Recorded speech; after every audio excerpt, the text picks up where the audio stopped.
Welcome to the Modern CPA Success Show, the podcast dedicated to helping accounting firms stay ahead of the curve. Our mission is to provide you with the latest and greatest insights on cutting-edge tools, innovative marketing strategies, virtual CFO services, and alternative billing methods. Join us as we change the way people think about accounting.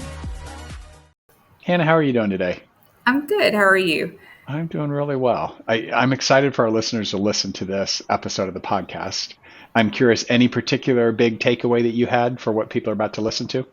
Yeah, I was really excited to hear Geraldine's tips for communicating our value to clients and how oftentimes that's difficult to do and why it's difficult. And she gives us some tangible action items to be able to navigate those conversations. So I'm excited for the listeners to learn more about that.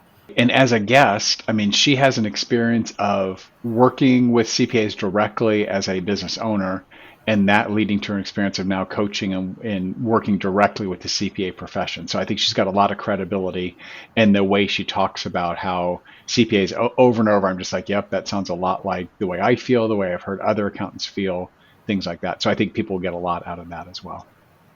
Agreed. Good. Well, let's go ahead and move on to the episode. I hope people really enjoy it. Okay, welcome to our episode of the Modern CPA Success Show. We've got a returning guest today with Geraldine Carter, and I'm really excited for this conversation we're about to have.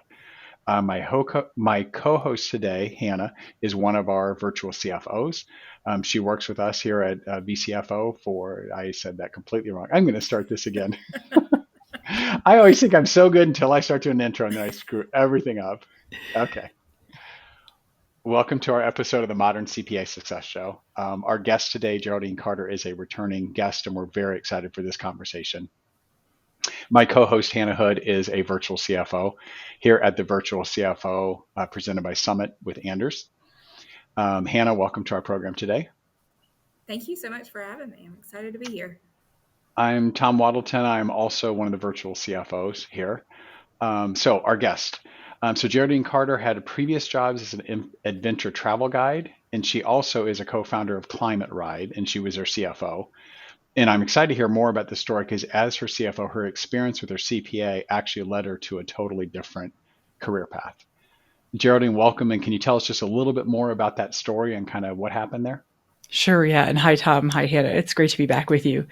So the short version is that, like you said, I co-founded a business with a friend in 2008. I was about 35. Because of my engineering background, I fell into the managing the money role, and we were an events-based company. We grew quite quickly. Before we knew it, we were, in terms of revenue, bringing in more than $1 million. And I found myself alone and in the dark to try and figure out the money piece. My accountant was charging $35 an hour. She was way overworked. She was doing first in, first out. I had questions. She didn't have time to answer them. And my CPA was somebody who I met with annually just to handle the taxes and everything. And what I found in that experience was that there was so much to learn, not just about getting the business off the ground and not just about understanding the math and the money. The math I could handle, the money I could handle, but the taxes, the forecasting, how much does it cost to hire a staff person? What's all the regulation you need to put in place? How do you get somebody on payroll? And how much is it going to cost me? When can I afford to hire somebody? And all of that sort of modeling for the future was all up to me. I was on my own. And my advice from my accountant was use the QuickBooks budgeting tool, which is at the time it was, useless. So I felt, I could handle figuring it out, but it cost me a lot of time in the business, and it cost me, doing it between 8 and 11 p.m. once the rest of my day had settled down. So I think as buyers of accounting services, there's so much room for a higher value, high touch service at a obviously much higher price for your business owners who really need it and can make good use of it. So that's what got me to where I am in the accounting space, working with accountants and CPAs who are trying to make the transition to help their buyers, the kind of buyer that I was, to help serve their buyers at a higher level. And of course, charge a premium for that level of service and the value that comes along with it. Yeah, that's a great story. I'm sure emotionally that was hard to go through, where I would think you'd be repeating saying, surely someone else has forecasted before and could give a guidance here. I don't have to figure this out. But it sounds like what you're finding is, at least when you ask your CPA, they weren't telling you, of course, we can help you do this. There was definitely there was not a, we can help you do this. Yeah. Yeah. Interesting. Yeah, that's a real pivotal thing. Speaking of value-based pricing, I know that is a buzzword in our industry. However, if you ask an accountant to articulate their value to their clients, they often have a hard time doing that. Why do you think that is? It's a great question. I think one of the reasons is that because when we're good at our craft, it's really easy to just be good at our craft and think that people understand the value of our craft when it's applied. So if I come in and I do accounting for you and I give you these numbers, that you can take it from there and translate the numbers into business decisions. And I think the buyers of accounting services and tax cannot connect the dots in the way that the accountant can. The accountant, the CPA, is schooled. They've studied for years. They've been working in this way for years, if not decades, and they understand intuitively how the dots all connect up. But the buyer does not. So the accountant, it's easy to assume that the buyer sees the value, but oftentimes they don't. Another piece that's difficult is that value is subjective and it's in the eye of the beholder, right? So every person sees value differently. So if you see a beautiful garden, but the other person, your buddy next to you, doesn't think it's beautiful, you're not going to be able to convince them that it's beautiful. Same goes for anything. Monet's water lilies, or going to Daytona 500, or the World Series, or the Masters. If you think golf is amazing, but your buddy thinks it's dead boring, you're not going to be able to convince them of the value of tickets to the Masters. So each person values things differently. And it's subjective, and it also changes over time. So something that you didn't value 6 months ago, like an accountant to keep your money organized in your business because you didn't want to drop $900 a month because you're starting up and you don't have money to spend. Now suddenly 6 months later, when you have lots of money coming in, and because you didn't spend the money, your books are a mess and you don't have any clarity about your money. Now suddenly that $900 a month to spend for an accountant to keep your books clean suddenly has a new you have a new view of the value of those $900 to keep your money organized. So value also for this very same thing changes over time.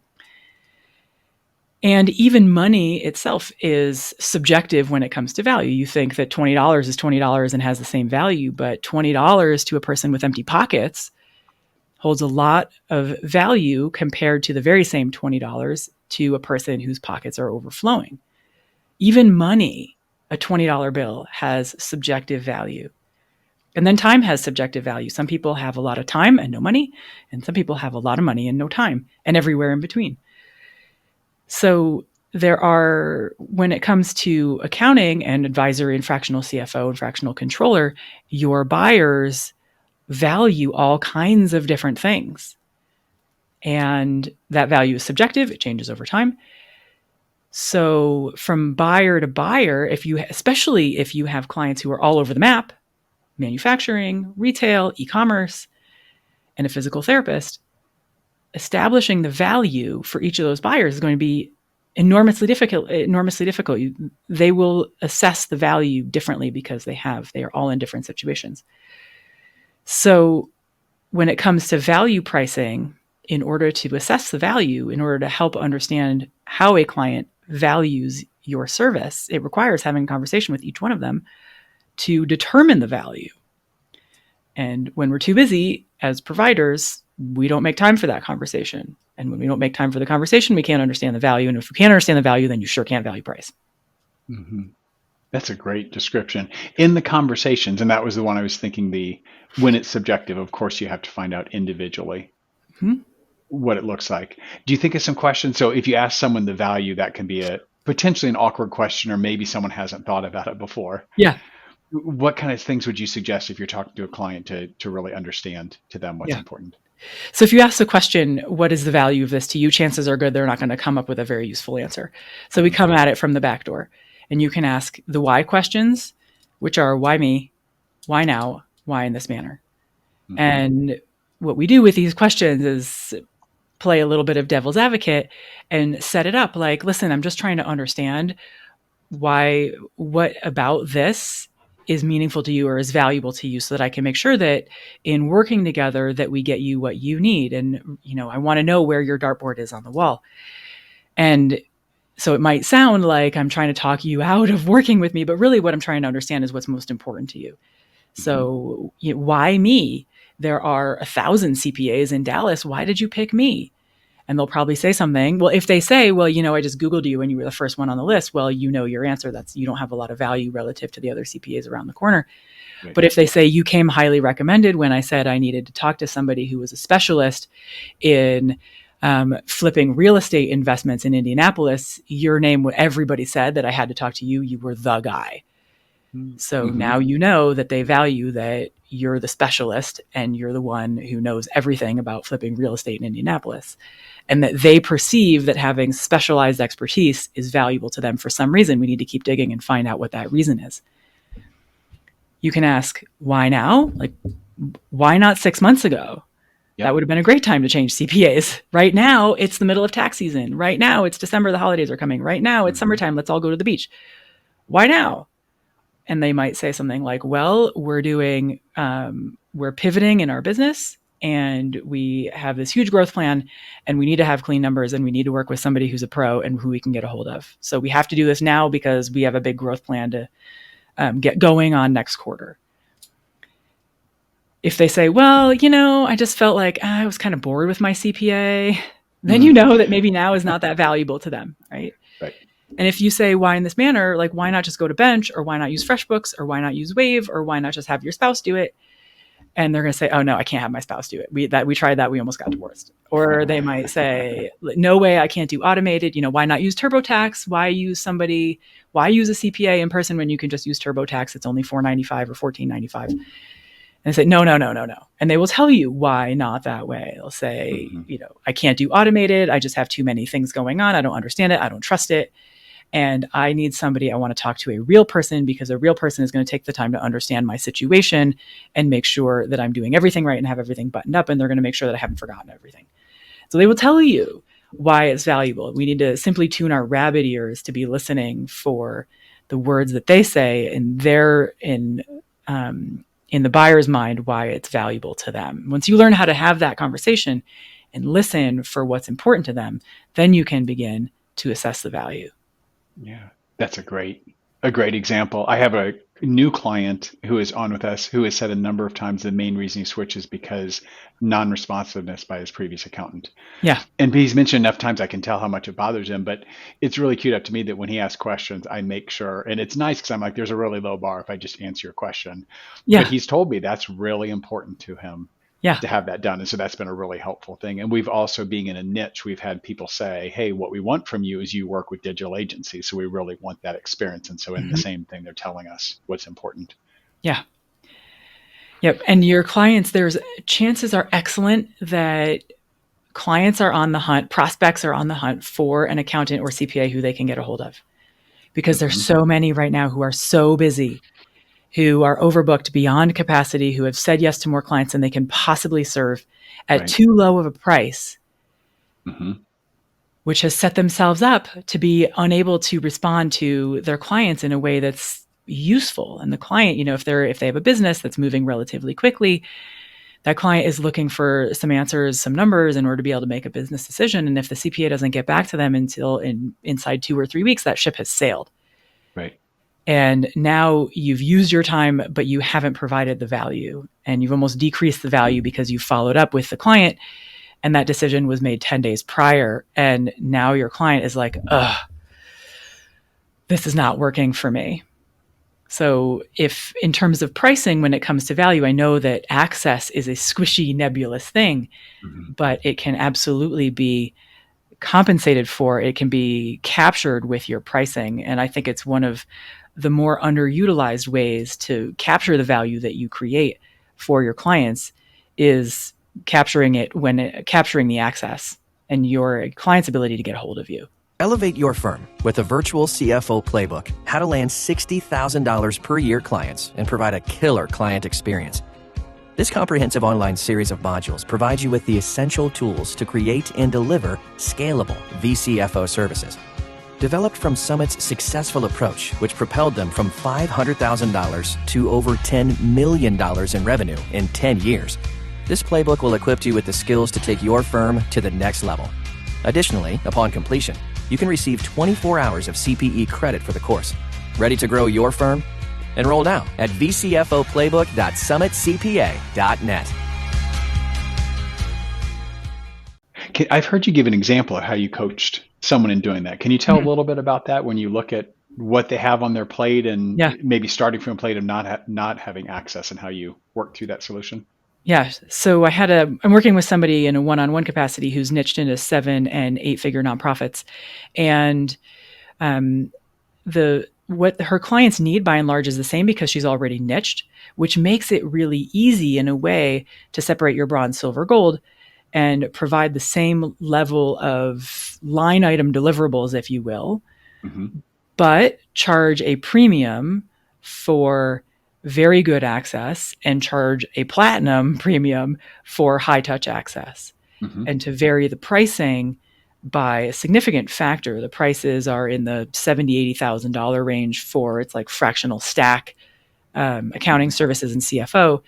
And simply by varying the access and changing up the response times and if you can put time on my calendar, and if do you email or can you call and get the office line, or do you get my cell phone, which is in the top level package? Yep. We're looking at a difference between $70,000, $90,000, and $120,000 by doing the exact same amount of work effectively, but simply by varying the speed and response time and white glove, if you will, level of access. So that translates to a lot of dollars for your clients, especially when they are operating 7 and 8 figure businesses or even nonprofits, where fast access and fast turnaround time has big financial impacts because, we don't want things to bottleneck up behind waiting for the CPA. Yeah. When you mentioned at the beginning, many accountants have too many clients who don't pay enough. So from an accountant perspective, I'm hearing 70,000, 120. Surely someone's not willing to pay $50,000 for me to promise to respond to emails more quickly. And my guess is in your example, you're going to say that there were people willing to say, yes, that access is worth that difference. Sure. You have to know who your buyers are, right? Sure. This person that I'm citing has a certain level of buyer who is willing to pay for it because they see the value. Yeah. But it becomes so helpful. One of the reasons it's so helpful to niche is because you can understand your buyer's needs and price accordingly more easily. And I don't like to speak in absolutes, but I can almost certainly say that you have clients on your roster who would happily pay more for better access and being able to chat with you. And those little 5-minute questions that take up an hour and a half, if you have a ton of minnow clients who ask 5-minute questions and the answer is 90 minutes, that building a business on lots of minnow clients is really difficult.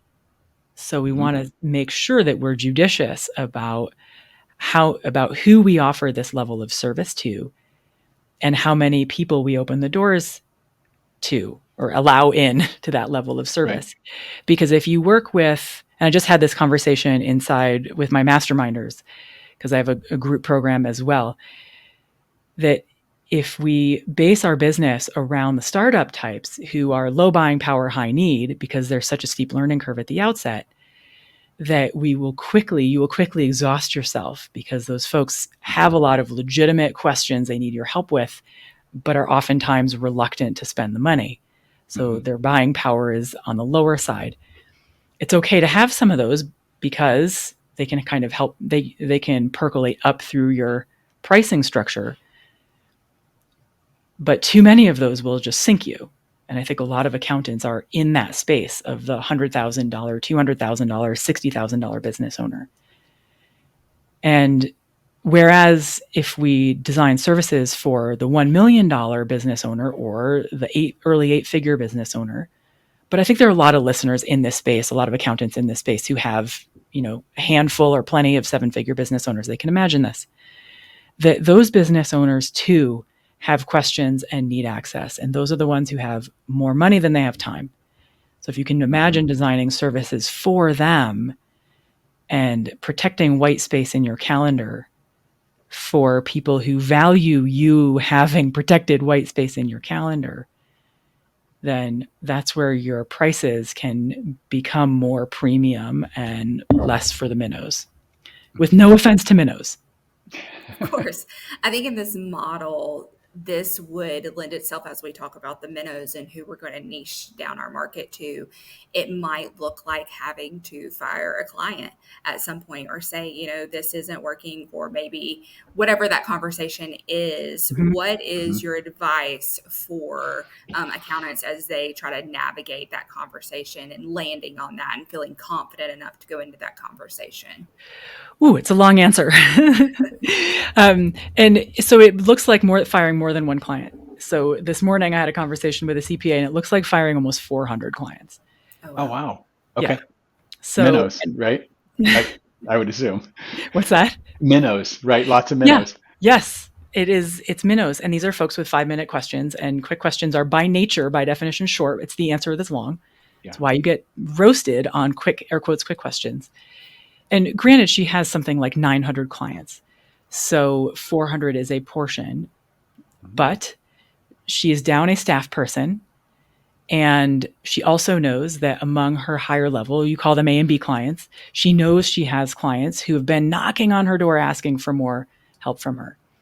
And she knows that in order to be able to serve those folks and design and package and price in a way that's going to serve them, that she has to get her and her other staff free from these other clients. So I don't take lightly that we are disengaging a segment of clients, and that those people may have a difficult time finding their next situation, their next home. I don't take that lightly.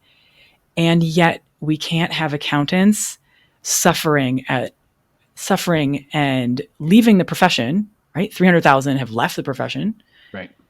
Perhaps many of whom because it was just too much of a workload for the money and the time. So we need to solve the problem of accountants overworking. And part of that is disengaging clients who you just do not have capacity for. So back to your question, what is my advice? In short, it's focus on a niche. Become more specific on who you work with. It makes your delivery easier. It makes your marketing actually effective instead of going down a black hole. It makes your sales conversations so much easier. Your confidence goes way up. Your ability to articulate your own value goes way up. And then your conversion rates go up, which means you spend less time in discovery and you get more time back. And you plow that extra time back into figuring out how to provide more value for your niche. And it becomes a virtuous cycle. So niche, focus on your marketing, focus on niching improves your delivery, it improves your marketing, it improves your sales conversations, and it makes your business, your accounting practice so much easier to run.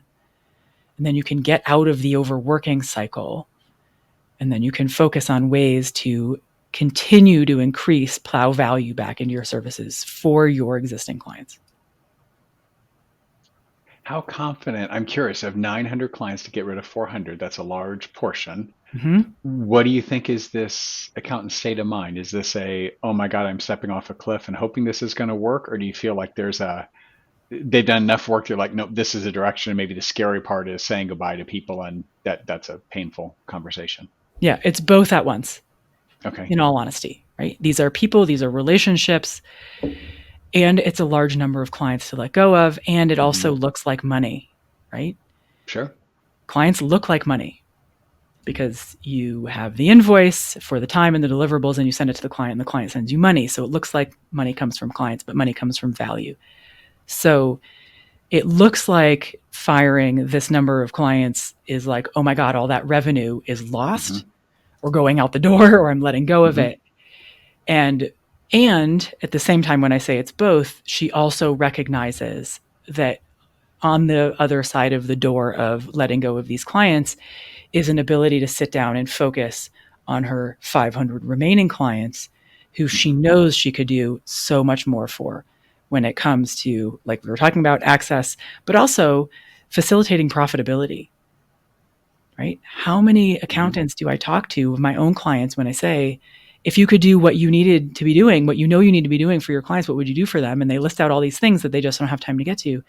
And I say, like, what are we talking here in terms of dollars? Let's go through. And they're like, well, best case scenario, worst case scenario, if the cookie crumbles our way.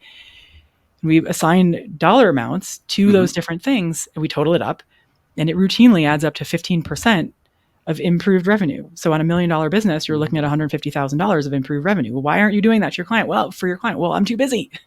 You're too busy to help your client be more profitable? Well, right? So she knows that on the other side of the door of letting go of these 400 clients is an ability to help her remaining clients be that much more profitable, to have that much more financial clarity, to understand where their business is, where it's going, how she can help them improve profitability, how she might help them improve all kinds of things, maybe tighten up controls inside their business.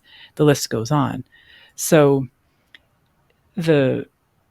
back to the answer to the question, it's both things at once. Mm-hmm. You're going to feel some level of walking off a cliff, right, while your brain also knows that it's the right thing to do. Yeah.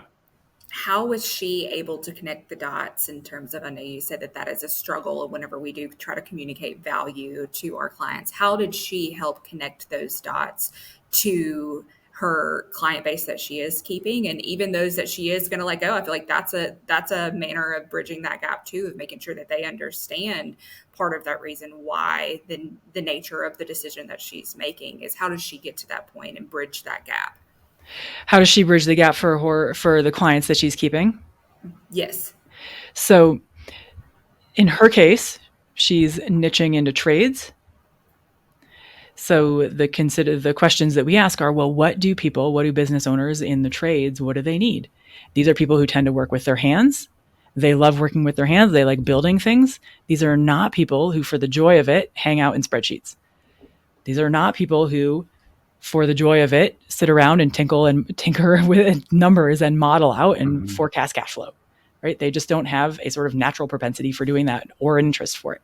So but they do want to run profitable business. They want to put in an honest day's work, and they want to be able to call it good at the end of the day. And they want to make sure that they're saving for just like everybody else, even the white collar professionals, just like those, they want to make sure that they're saving for their kids' college, that they're setting their kids up for a solid future, that they have their family and their needs taken care of, that they're going to be able to pay off the mortgage, pay off the car and the truck. And can they afford to buy a new truck? And if not now, then when? So those are the kinds. So when we get into the mind of the buyer, of the client in the niche, it becomes there are a lot of answers that are readily available for ways that we think we can help them. This isn't rocket science. We're not trying to divine calculus here, right? You guys as accountants, you know this stuff. You know your clients. You've been working with them for a long time. You know what they need. It's just a matter of having the time to think about what is it that they're really trying to accomplish with their business. Why do they have it in the first place? They probably have it because they didn't want a boss. They want to work for themselves. They want to make good money, and they want to knock off at 5:00 and be done, right? Some may be more ambitious than that. But for your ones who are happy with that, help them actually make that a real reality instead of the current reality, which is so many business owners who are struggling to figure it all out, and they think of their business as their personal slush fund. And they have no idea. Their accounting is wrong and their taxes are wrong, and they get letters left, right, and center from the IRS, and they don't know which ones to pay and which ones they should fight. And they're trying to run their business, and they need guidance and support with these things. And the right, in air quotes, kind of clients will happily pay you for the financial clarity, for the guidance, for the expertise, so they can get out of being stressed about money and get into a place of being calm with their money. Right. Yeah. And without the tools that they can be offered, like you said, using as your slush fund, other things, they're just winging it. And they're totally they don't have a better solution. Yet if you said, where do you want to get to? They'll say here, but I think I'm on the path, or I don't know if there is a path, so I'll just keep doing what I think I'm doing. And that's where we could help them. Yes. And one of the things that I find with the folks I work with is that sometimes accountants can be hesitant to sell because in air quotes, selling is dirty, right? And a lot of us have been on the receiving end of schmarmy and gross and pushy sales. Sure. And we don't want to do that to our clients. So what we do instead is the opposite, which is push the pendulum, all the way the other way, and we don't sell it all. And they're like, here it is. It's on the table. If you want it, you can have it, but I don't want to push you. One of the things that I help my clients with is to get in their shoes and advocate for the client and say, look, I know that this is an investment. I know that it's whatever it is, $1,600 a month to work with me in order to keep your books clean so that you understand your numbers, so that you have a sense of cash flow and how much money is coming or not coming. And if there's a pothole, how can we avoid it? It's 6 months down the road. If we start avoiding it now, we can avoid it with very little heartache. But if we get a month in front of that pothole, it's going to be harder to turn the ship quickly. Mm-hmm. So here's all the reasons. So look, listen, here's why I think it's great for you to work with me in this capacity, because we're going to do this and we're going to do this and we're going to do this. You're going to have clarity around your numbers. You're going to understand your financials. You're going to feel more confident with your decisions. You're going to make better decisions. You're going to understand if you can afford to pay for your staff or not, and when you can afford to hire ones and hire new ones, and for how much. And your business is going to get so much easier to run, and you're going to run it better. And when you run it better, it's going to be more profitable and you will have higher margins. When you have higher margins, you can sock away more for college and more for retirement. And then you can retire sooner. So if that sounds of interest to you, I think I can help you. But I think many accountants are reluctant to advocate for their clients because they don't want to be pushy, be salesy, and sales is dirty. Do you think that comes from a lack of confidence around being able to speak to the value that we provide to clients? I think it can come from a few places. It can come from a lack of confidence around the value. And a lack of confidence around the value can come from a place of when you're not niched, it's hard to know what value you can provide and what you can do for your clients, because your process may not be as dialed in as it might be if you were niched. One of the pros of niching is that it facilitates being able to dial in your process and create more consistent results for your clients. And when your results for your clients are more consistent, it becomes much easier to advocate, to articulate the value that you're creating. And you get more confident in your ability to deliver those results because you've systematized it and you've seen again and again and again, for clients like this, we've been able to do that. For clients like this other, we've been able to do this other kind of result. And you can speak with, it enables you to get out of the sense of, I don't want to overpromise and underdeliver, and instead say, listen, I can't say exactly what's going to happen for you, but when I take on clients who have been in similar situations as you, here's what has happened. And being able to give a client a sense of what's within the normal range, the guardrails of what's possible, is far more valuable and helpful to them than just putting your palms toward the sky and saying, well, I don't know what we can do for you. We'll just have to get in there and see what happens. And it's $225 an hour. Yeah, not the best solution when you hear it this way. It's not really what they want to hear because they don't know how much that's going to cost them to go somewhere that they can't identify. Yep.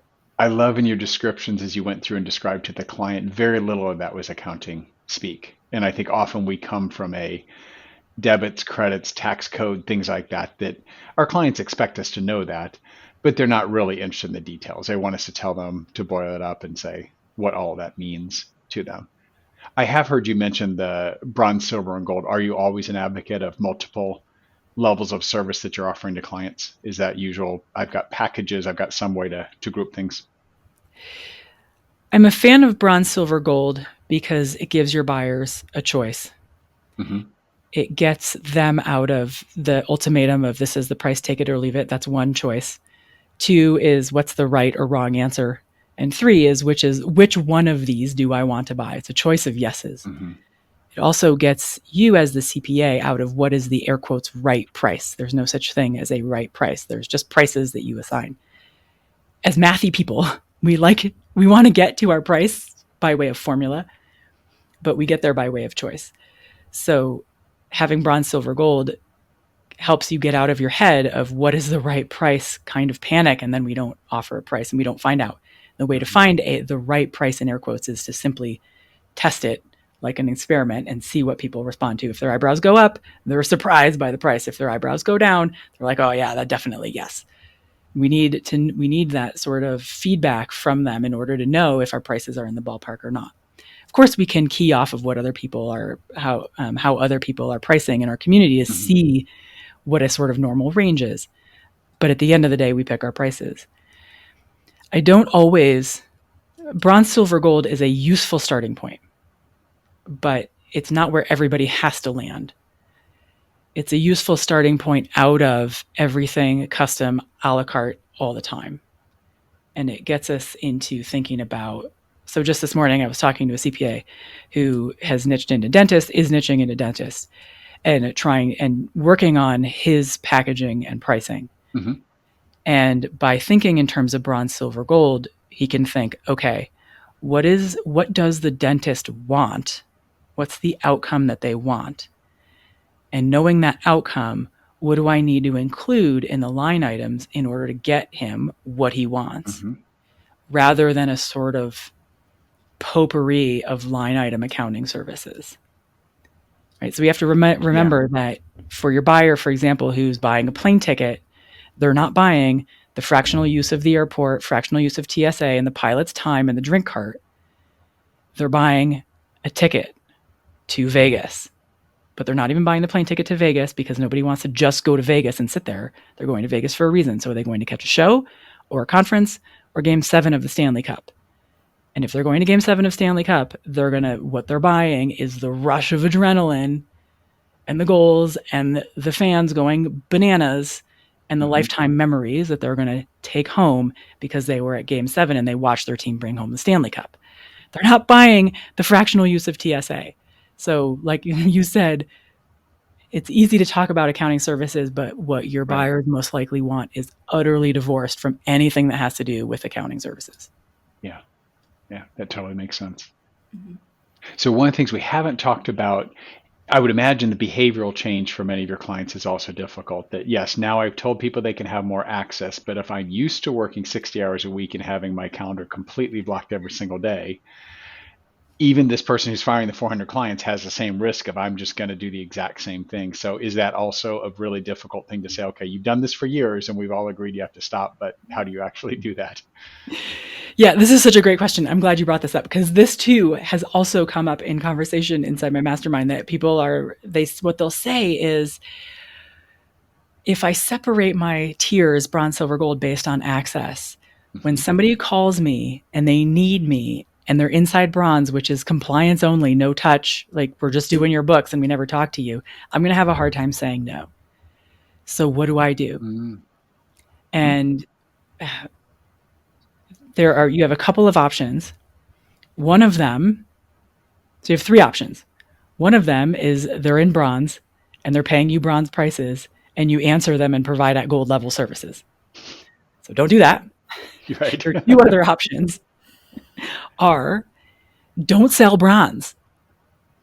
If you know that you are going to have a hard time saying no to the client who's in bronze, who gets basically no touch, then don't make that an option that you sell. And then you don't have to manage it. Then you only have clients in gold and silver who are paying for high touch and you give them high touch. Or the other option is to get good, learn how to get good at leaving your clients who are in bronze, leaving them alone and saying, hey, sorry, you're in bronze. You'd find a nicer way to say this. Sure. At the bronze level, this is what's included. It sounds like you're asking for this other thing that's not included. If you would be interested in upgrading to silver where that is included, press this button. And it's $15.95 a month. Right? You decide. And in working with clients, we need to train our clients for how to treat us. And we as the business owner, establish how this rolls. We don't just leave it up to the client because the client then will dictate and they will drive your business bus all over Kingdom Come. So those are your options. Number one, continue getting underpaid. Number two, don't offer bronze service if you don't think you can say no. Or number three, get good at saying no. Right. I love that you said we teach our clients how to treat us, because that's so true. An example, I think we have a controllership level of service, which a differentiating factor is we meet with the clients 2 times a month. CFO service will meet with them 4 times a month. If a client were to send me a message and say, hey, I just hired someone, can you model what that looks like in the forecast? The usual response is, we're going to meet next Wednesday for the forecast. It's on the agenda. Yes, we'll talk about it then. And if they were to really push, like, can you meet sooner? Can we do this or that? It would be the exact conversation of that you said is, hey, would you like to move up to CFO level service? Because once per week, we can do that. Mm-hmm. But I know the response. If I turn around, if I say I'm going to be wonderful and I've got time tonight, so I'll turn around and have it to you by tomorrow morning. Of course, the next time you ask, you expect that. I've just taught you that that's part of what you should expect. You ask a question and here comes back an answer. And I almost get punished for going above and beyond because it becomes the expectation.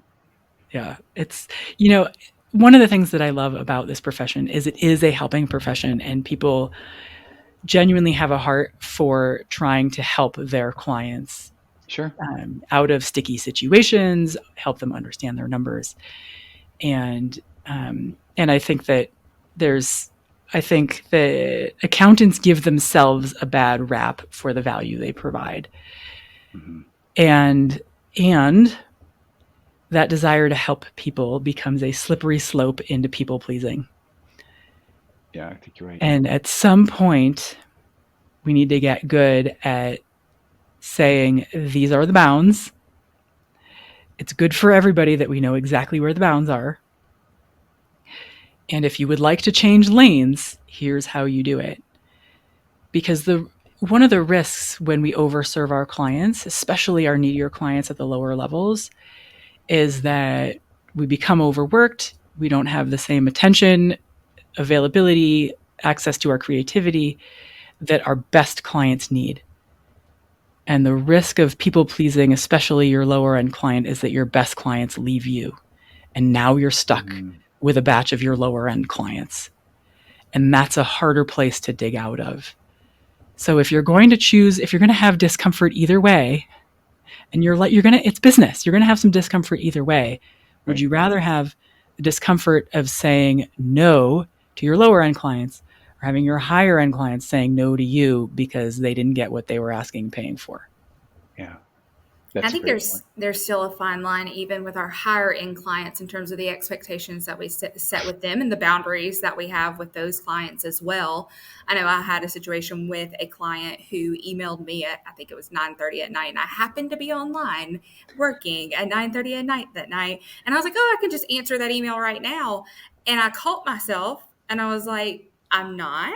I'm going to schedule that for in the morning to go out to him, because I don't want to set the expectation that if he emails me at 9:30 at night, that I'm just going to immediately respond, no matter what level of client that is. But I think even especially in those higher levels, we could just, they're paying for that higher service. I need to just go ahead and jump in and respond and fix it and help while I can.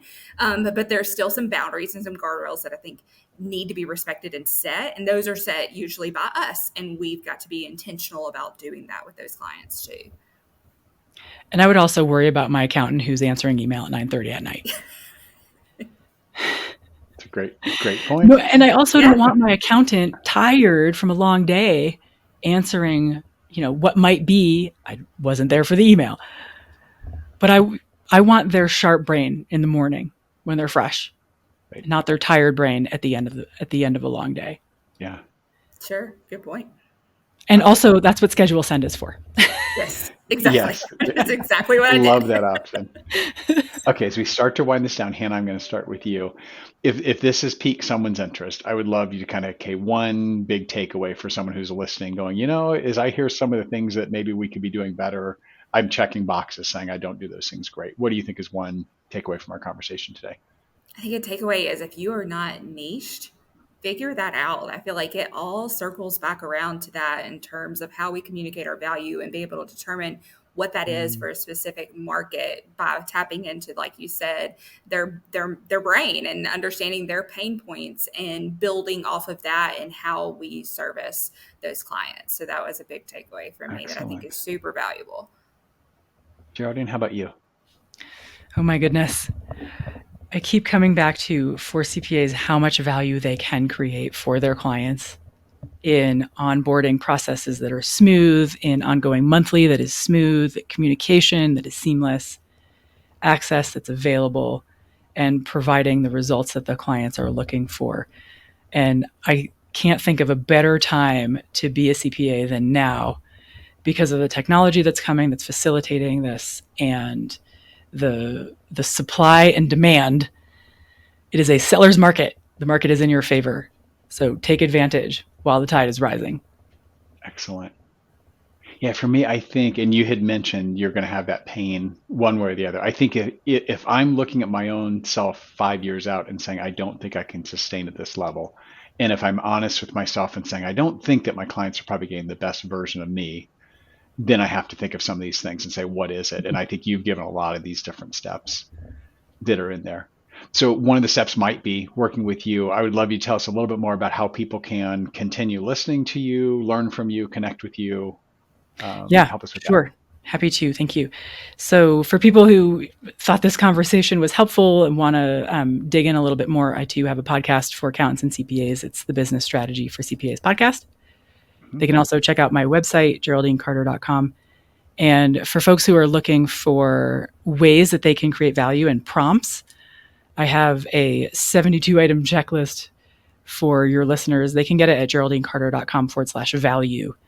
And it's my effortless value creation checklist. So you can go through and sort of prompt yourself for ways that you can create value for clients without having to do extra work. That's great. I love the idea of a checklist because I'm sure for many of us, the idea of here's a blank marker board. Go ahead and write up what your value is. You get a lot of people staring and just saying, I don't know what that would look like. Yes, that's great. Well, thank you so much for this conversation. This is excellent. I hope it really piqued people's interest and gives us a different way of thinking about things, but even more importantly, delivering better value for our clients and making more money in the process. This has been great. Thanks, Hannah. Thank you, Tom, for having me. Great. Thank you. Enjoy this podcast? Visit our website, summitcpa.net, to get more tips and strategy for achieving modern CPA firm success. We're here to be a resource in this ever-changing industry.